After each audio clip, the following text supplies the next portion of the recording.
آج ہم ذکر کریں گے ایک ایسی قوم کا جس کو اللہ تعالیٰ نے ہر قسم کی نعمتوں سے نوازا تھا۔ یہ قوم نہایت طاقتور، طویل القامت اور زبردست شان و شوکت کی مالک تھی، لیکن یہ قوم اپنے ہاتھوں سے تراشے ہوئے پتھروں کی عبادت کیا کرتے تھے اور اپنی طاقت کی وجہ سے غرور اور تکبر کا شکار تھے۔ اللہ تعالیٰ نے ان کو راہ راست پر لانے کے لیے انہی کی قوم سے حضرت صالح علیہ السلام کو نبوت کے منصب پر فائز فرمایا، لیکن یہ قوم نہیں مانی اور اللہ پاک کے بدترین عذاب کا شکار ہوئی۔ آئیے آپ کو اس قوم کی پوری کہانی سناتے ہیں۔ قدیم جزیرۃ العرب کے شمال مغربی علاقے میں واقع وادی القرا اپنی ہریالی اور شادابی میں بے مثال ہے۔ اس وادی پر قوم سمود کی حکمرانی تھی، جبکہ اس کے مد مقابل جنوب مشرقی عرب پر قوم عاد قابض تھی۔ قوم سمود بھی قوم عاد کی طرح نہایت طاقتور، طویل القامت اور زبردست شان و شوکت کی مالک تھی، اور اسے فن تعمیر میں بھی کمال حاصل تھا۔ پہاڑوں کو تراش کر انتہائی خوبصورت عمارتیں بنانے کا فن گویا ان پر ختم تھا۔ اس قوم کے دارالحکومت کا نام حجر تھا، جو حجاز مقدس سے شام جانے والے قدیم راستے پر واقع تھا۔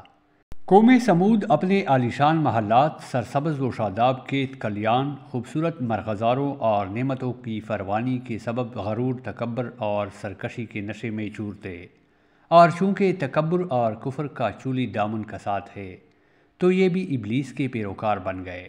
حالانکہ کچھ ہی عرصے پہلے قوم عاد پر قہر الہی کے مناظر ان کے سامنے تھے۔ یہ بھی اپنے ہاتھوں سے تراشے ہوئے پتھر کے خداؤں کی عبادت کرتے تھے۔ ان کے معاشرے سے حق و انصاف ناپید ہو چکا تھا۔ بے حیائی، فحاشی آخری حدود چھو رہی تھی۔ مقدس انسانی رشتوں کا احترام ختم ہو چکا تھا۔ رقص و سرور، عیش و عشرت، شراب و شباب ان کی زندگیوں کے لازمی جز بن چکے تھے۔ ایسے میں اللہ تعالیٰ نے اس قوم ہی میں سے ایک خدا ترس اور بہت نیک انسان حضرت صالح علیہ السلام کو نبوت کے منصب پر فائز فرمایا۔ قرآن کریم میں ارشاد باری تعالیٰ ہے، اور ہم نے قوم سمود کی طرف ان کے بھائی صالح کو بھیجا۔ دیگر نبیوں کی طرح حضرت صالح علیہ السلام نے بھی اپنی قوم کو راہ راست پر لانے کی بہت کوشش کی۔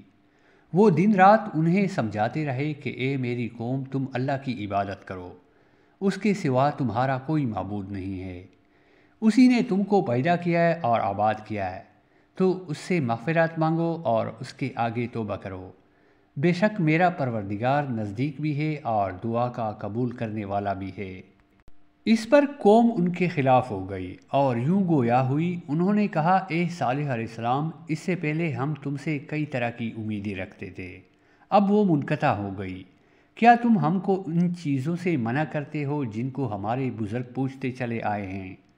اور جس بات کی طرف تم ہم کو بلاتے ہو اس میں ہمیں کوئی شبہ ہے۔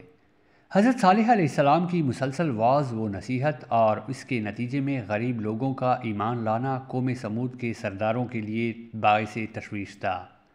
دراصل غرور و تکبر کی دلدل میں جن سے یہ لوگ اس بات کا تصور بھی نہیں کر سکتے تھے کہ کوئی عام آدمی اس طرح محفلوں اور چوک چوراہوں پر کھڑا ہو کر ان کے آباء و اجداد کی خداؤں کی نفی کرے اور صرف ایک اندھے کے رب کی عبادت کی بات کرے۔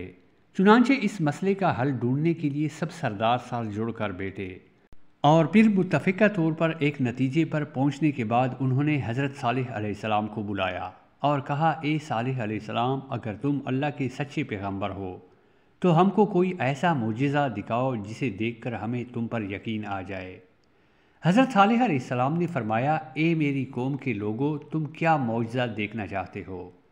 انہوں نے کہا، ہم چاہتے ہیں کہ یہ جو سامنے چٹان ہے اس میں سے ایک ایسی اونٹنی برآمد کرو جو گابن ہو، بچہ دے، ہم سب کے لیے دودھ مہیا کرے، اور اس میں فلاں فلاں خوبیاں ہو۔ حضرت صالح علیہ السلام نے ان سے فرمایا، اگر میں تمہاری شرط پوری کر دوں تو کیا تم اللہ پر ایمان لے آؤ گے؟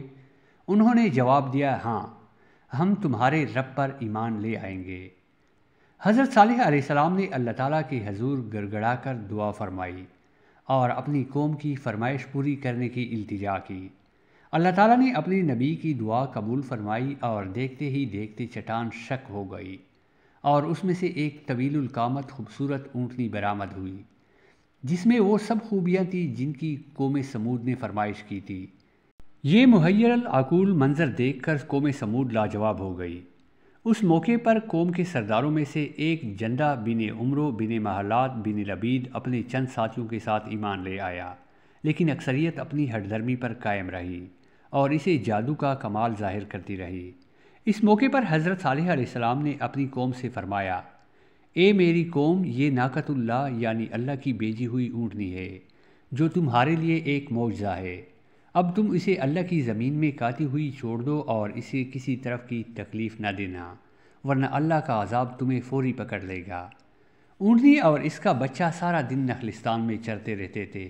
سب قبیلے والے پیٹ بھر کر اونٹنی کا دودھ پیتے، لیکن وہ کم نہ ہوتا۔ حضرت صالح علیہ السلام نے کنویں کے پانی کو بھی تقسیم کر دیا تھا۔ ایک دن اونٹنی پانی پیتی تھی اور ایک دن سمود کے لوگ۔ جب اونٹنی پانی پینے آتی تو وہ کنویں کا سارا پانی پی جاتی۔ قرآن کریم میں اللہ تعالیٰ فرماتا ہے کہ صالح علیہ السلام نے اپنی قوم سے کہا، دیکھو یہ اونٹنی ہے، ایک دن اس کی پانی پینے کی باری ہے اور ایک معین روز تمہاری باری، اور اس کو کوئی تکلیف نہ دینا، نہیں تو تم کو سخت عذاب آ پکڑے گا۔ کچھ ہی عرصے بعد قوم سمود کو اونٹنی کی موجودگی کٹکنے لگی۔ انہیں اپنے ہرے بھرے نخلستانوں میں آزادی سے گھومتی پھرتی اونٹنی ایک آنکھ نہ پاتی تھی، اور جب وہ یہ دیکھتے کہ اپنی باری آنے پر اونٹنی ایک ہی سانس میں پورے کنویں کا پانی پی جاتی ہے تو حیران ہو کر اسے جادو سے تشبیہ دیتے۔ آخر کار شیطان کے اکسانے پر انہوں نے اونٹنی سے جان چھڑوانے کی تدابیر سوچنی شروع کر دی، اور اس کا ایک ہی حل تھا کہ اسے ہلاک کر دیا جائے، مگر کیسے؟ قوم سمود کے سردار یہ کام خود اپنے ہاتھوں انجام دینے کو تیار نہ تھے، سو انہوں نے دو نہایت اونچے اور مالدار خاندان کی آزاد منش عورتوں کو راضی کیا کہ وہ قوم کے کسی نوجوان سے یہ کام کروائیں، جس پر ان عورتوں نے دو اوباش اور شراب و شباب کے رسیہ نوجوانوں کو اونٹنی کے قتل پر آمادہ کیا، جن کے ساتھ مزید 7 اوباش نوجوان شامل ہو گئے۔ قرآن پاک کی سورہ نمل میں اللہ تعالیٰ نے حضرت صالح علیہ السلام کا واقعہ بیان کرتے ہوئے فرمایا، شہر میں 9 افراد کی ایک جماعت تھی جو ملک میں فساد مچاتے پھرتے تھے اور اصلاح نہیں کرتے تھے، اور پھر حسب پروگرام ایک دن یہ 9 افراد اونٹنی کے انتظار میں کنویں کے پاس گات لگا کر بیٹھ گئے، جبکہ قوم کے لوگ اللہ کے عذاب کے ڈر سے چھپ کر یہ منظر دیکھنے لگے۔ جب اونٹنی کنویں کے قریب آئی تو مسدہ نامی شخص نے تیر چلایا جو اس کی پنڈلی میں پیوست ہو گیا اور ٹانگ سے خون کا فوارہ جاری ہو گیا۔ اونٹنی کو زخمی دیکھ کر باقی لوگ خوفزدہ ہو کر پیچھے ہٹ گئے۔ یہ منظر دیکھ کر دونوں عورتیں آگے بڑھی اور مردوں کو برا بھلا کہنا شروع کر دیا، جس پر قبیلے کا سب سے قوی شخص قدار بن سالف آگے بڑھا اور تلوار کے ایک بھرپور وار سے اونٹنی کی کونچے یعنی پچھلے پاؤں کے اوپر کا حصہ کاٹ ڈالی۔ اونٹنی شدید زخمی ہو کر زمین پر گر پڑی اور ایک زوردار چیخ ماری۔ اسی اثناء میں زخمی اونٹنی کو گھیرے میں لے کر اس پر نیزوں اور تلواروں کی لاتعداد وار کیے گئے، جس سے وہ ہلاک ہو گئی۔ ادھر اس کا بچہ بھاگتا ہوا پہاڑ پر چڑھا اور چیخیں مارتا غائب ہو گیا۔ ایک روایت یہ بھی ہے کہ ان درندوں نے پیچھا کر کے اسے بھی مار ڈالا۔ اونٹنی کے قتل کے بعد جب ان لوگوں نے دیکھا کہ کوئی عذاب نازل نہیں ہوا تو مارے خوشی کے دیوانے ہو گئے اور جشن مناتے ہوئے چیخ چیخ کر حضرت صالح علیہ السلام کو چیلنج کرنے لگے کہ تم جس عذاب سے ڈراتے ہو اسے لا کر دکھاؤ۔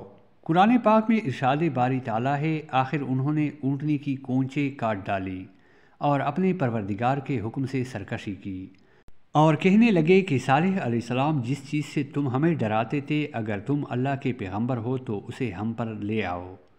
ناقۃ اللہ کے قتل کی خبر سن کر حضرت صالح علیہ السلام اب دیدہ ہو گئے اور فرمایا، اس بدنصیب قوم کو اب اللہ کے غضب سے کوئی نہیں بچا سکتا۔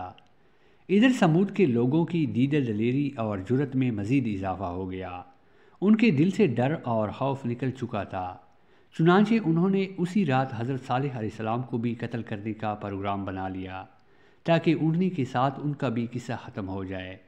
وہ 9 افراد ایک پہاڑ کی گھاٹی میں چھپ کر بیٹھ گئے تاکہ جب حضرت صالح علیہ السلام وہاں سے گزرے تو انہیں قتل کر دیں، مگر کائنات کا مالک اللہ پاک قوم سمود کے ہر مکر و فریب اور شیطان کی چال بازیوں سے خوب واقف تھا، چنانچہ پہاڑ سے ان پر پتھر برسائے گئے جن سے وہ سب ہلاک ہو گئے۔ دوسرے دن جب لوگوں کا وہاں سے گزر ہوا تو دیکھا کہ 9 افراد پتھروں کے نیچے مرے پڑے تھے۔ حضرت صالح علیہ السلام کو اونٹنی کے قتل کا بڑا غم تھا اور اب اتمام حجت ہو چکا تھا۔ اللہ تعالیٰ کے وعدے کے مطابق اب عذاب آنا ہی تھا، لہٰذا حضرت صالح علیہ السلام نے اپنی قوم کو مطلع فرمایا کہ اب تمہارے پاس عیش و عشرت کے صرف 3 دن بچے ہیں، اس کے بعد ایک سخت عذاب تم پر نازل ہوگا۔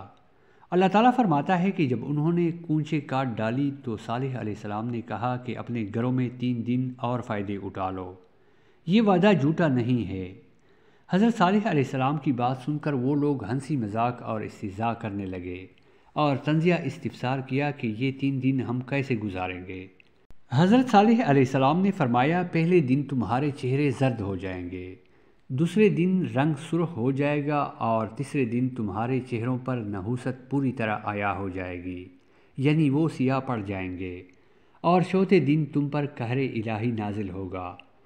اور پھر جب تینوں دن ایسا ہی ہوا تو وہ خوف زدہ ہو گئے اور انتظار کرنے لگے کہ اب کس قسم کا عذاب نازل ہونے والا ہے۔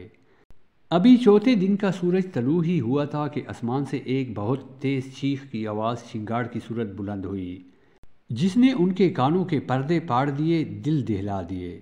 چیخ کی آواز کے ساتھ ہی ان کی روحیں جسموں کا ساتھ چھوڑنے لگی اور وہ اپنی اپنی جگہوں پر اوندے پڑے سسک سسک کر ختم ہونے لگے۔ کچھ ہی دیر میں لاکھوں افراد پر مشتمل نہایت قوی اور طاقتور قوم جانوروں کے کائے ہوئے بوسے کی طرح ڈھیر ہو چکی تھی، اور کفر و شرک میں مبتلا، غرور و تکبر میں ڈوبے لوگوں کا شان لار اور بارونق شہر خاموشاں میں تبدیل ہو کر ہمیشہ کے لیے عبرت کا نشان بن گیا۔ اللہ تعالیٰ کا قرآن پاک میں ارشاد ہے، اور جن لوگوں نے ظلم کیا تھا ان کو چنگاڑ کی صورت میں عذاب نے آ پکڑا تو وہ اپنے گھروں میں اوندے پڑے رہ گئے، گویا کبھی ان میں بسے ہی نہ تھے۔ سن رکھو کہ سمود نے اپنے پروردگار سے کفر کیا، اور سن رکھو سمود پر پٹکار ہے۔ اللہ تعالیٰ نے اس عذاب سے حضرت صالح علیہ السلام اور ان پر ایمان لانے والوں کو محفوظ رکھا۔ چنانچہ اللہ تعالیٰ نے فرمایا جب ہمارا حکم آ گیا تو ہم نے صالح کو اور جو لوگ ان کے ساتھ ایمان لائے تھے ان کو اپنی مہربانی سے بچا لیا اور اس دن کی رسوائی سے محفوظ رکھا۔ بے شک تمہارا پروردگار طاقتور اور زبردست ہے۔